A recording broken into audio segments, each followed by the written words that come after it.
আছেন আপনি? জিজ্ঞাসা করবেন না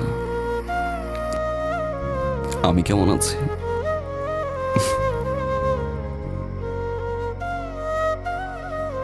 আমি ভালো নাই।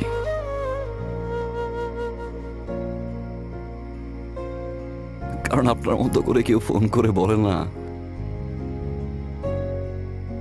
রাত 11টা বাজে, অনেক রাত, বাসায় চলে যান প্লিজ।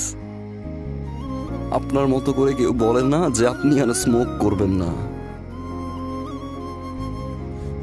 যখন জ্বর হয় আমার, আপনার মতো করে আর কেউ আমাকে যত্ন করে না। দোষটা কি আমার ছিল?